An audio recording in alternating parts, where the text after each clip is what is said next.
by Cornelia Meyer A. Recent cover page of renowned magazine The Economist called Brexit the mother of all messes. The editors might have been onto something.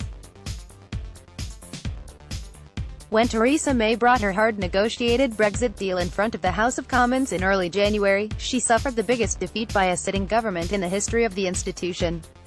Ever since then, it has been amendments galore in Parliament. A myriad of backbenchers tabled motions containing issues that are close to their hearts, while the Prime Minister engaged in a flurry of talks across party lines and within her Conservative Party. Tuesday was another big Brexit day. An amendment to rule out a disorderly Brexit achieved 318 votes in favour and 310 against. While this might sound encouraging, the amendment is non-binding and a no-deal Brexit remains a clear and present danger. Labour heavyweight Yvette Cooper's amendment to extend Article 50 by up to 9 months was defeated by 311 votes to 298. With this vote, parliamentarians inadvertently showed some insight. For one, it is unclear what good kicking the proverbial can further down the road could achieve. Secondly, Austria's Foreign Minister Karin Kneißl has pointed out that the European Parliament elections in late May constituted a hard stop for negotiations. May finally achieved a victory of sorts when Graham Brady's amendment to replace the Irish backstop with alternative arrangements to avoid a hard border passed. The Irish backstop is an arrangement whereby Northern Ireland would remain in the EU's customs union, while Great Britain remained a lesser affiliate, in case no agreements on the future trade relations between the EU and UK could be reached during the 21-month transition period. After months of insisting that her deal was the only one on the table, May agreed to this amendment. She may have achieved a temporary victory, but it is most unlikely she will achieve anything in Brussels. European Council President Donald Tusk was quick to underline that the backstop could not be renegotiated, neither with a time limit nor by a clause that would allow the UK to terminate it unilaterally.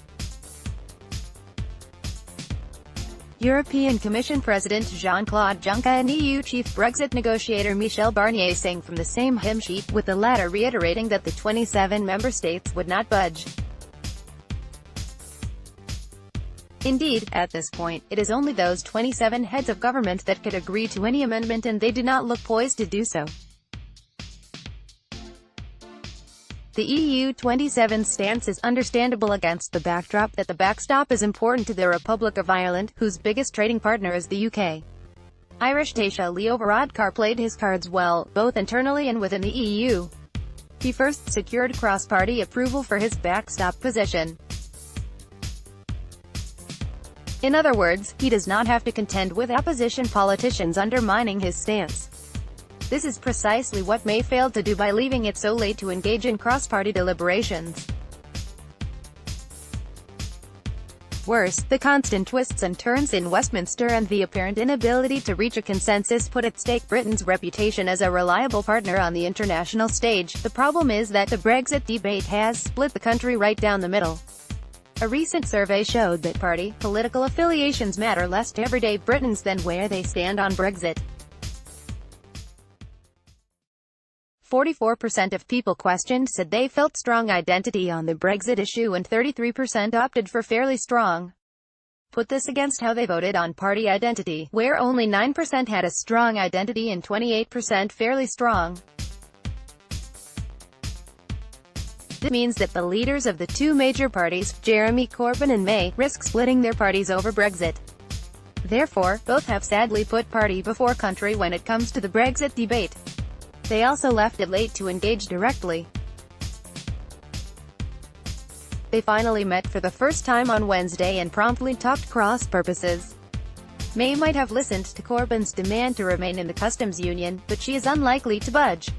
Tuesday's victory of sorts will in all likelihood be short-lived.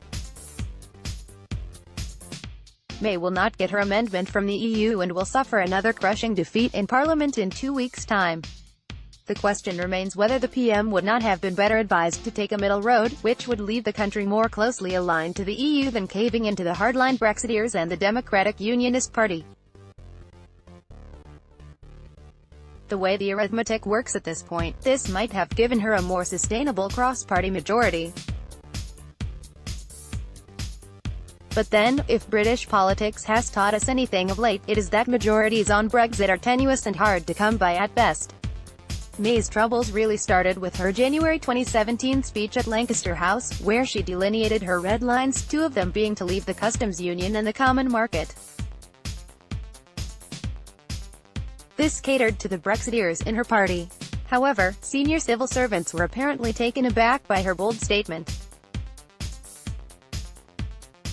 She apparently failed to engage in in-depth consultations with them before announcing her position.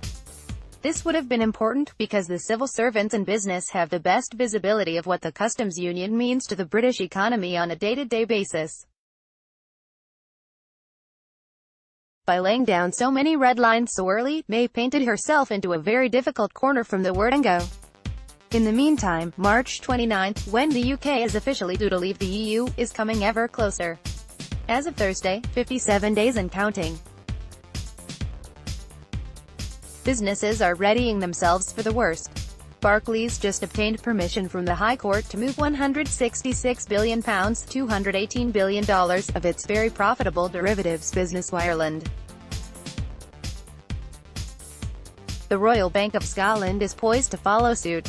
Profits mean taxes for the Treasury, so the UK is currently doing its best to undermine its tax basis.